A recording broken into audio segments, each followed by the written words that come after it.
अस्सलाम वालेकुम मेरी यूट्यूब फैमिली। उम्मीद करती हूँ कि आप सब खैरियत से होंगे। आज मैं लेके आई हूँ बहुत ही ज़बरदस्त रायते की रेसिपी, जो कि है आलू का रायता। तो इसको बनाना बहुत ही ज़्यादा आसान है। तो चले चलते हैं इसे बनाने की तरफ। इसको बनाने के लिए मैंने यहाँ पे आधा केजी दही लिया है, 1 कप मैंने मेयोनीज़ लिया है, हाफ़ कप मैंने बॉयल मटर लिए हैं, 1 कप मैंने बॉयल पोटैटोज़ लिए हैं और 1 कप ही मैंने टमाटर लिए हैं, 1 कप मैंने खीरा लिया, 1 कप मैंने प्याज लिया, थोड़ा सा हरा धनिया है और थोड़ी सी हरी मिर्चें हैं।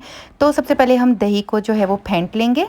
इसी के साथ ही इसमें 1 टेबलस्पून नमक जाएगा, 1 टेबलस्पून चाट मसाला और 1 टेबलस्पून काली मिर्च जाएगी, जो कि अभी थोड़ी देर में ऐड करूँगी। अब मैं इसके अंदर मेयोनीज़ को ऐड कर रही हूँ, ताकि मेयोनीज़ और दही जो है वो अच्छे से मिक्स हो जाए आपस में। मेयोनीज़ आप इसमें कम या ज़्यादा भी डाल सकते हैं। तो मेयोनीज़ डालने से ये होगा कि आपका जो रायता है वो बहुत ही अच्छा बनेगा और जो है वो खाने में भी बहुत अच्छा लगेगा और थोड़ा सा मीठा टेस्ट भी आ जाएगा इसके अंदर। और ये देखिए दही की जो कंसिस्टेंसी है वो भी ज़बरदस्त हो गई है मेयोनीज़ डालने से। अब मैंने 1 टेबलस्पून इसमें नमक डाल दिया। अब यहाँ पे 1 टेबलस्पून ही चाट मसाला डाल लिया और ये काली मिर्च मेरे पास थोड़ी सी ज़्यादा है, तो इस वजह से मुझे सिर्फ 1 टेबलस्पून तक चाहिए, तो वो मैंने ऐड कर ली है। अब इन सब चीज़ों को अच्छे से मिक्स कर लेंगे और इसके साथ यहाँ पे जो है वो अब मैं इसे बड़े बाउल के अंदर ट्रांसफ़र कर रही हूँ, क्योंकि जो है वो मैंने इसके अंदर जब वेजिटेबल्स डालूँगी तो ये जो है वो अच्छे से मिक्स नहीं हो सकेगा। अब यहाँ पे आधा कप मेरे पास बॉयल मटर हैं। मटर मैंने जो है वो फुल बॉयल कर लिए थे, बट मैंने इसके अंदर नमक ऐड नहीं किया था। अब इसी के साथ ही इसके अंदर ये 1 कप टमाटर ऐड कर लूँगी।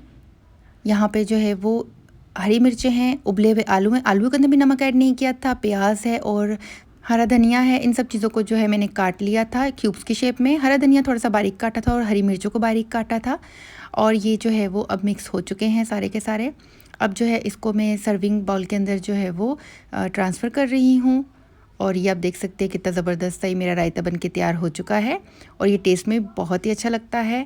तो इसी के साथ ही मुझे दीजिए इजाज़त। इंशाल्लाह ताला मिलती एक नई और आसान सी रेसिपी लेके। तब तक के लिए अल्लाह हाफ़िज़, फ़ी अमान अल्लाह। दुआओं में याद रखिएगा।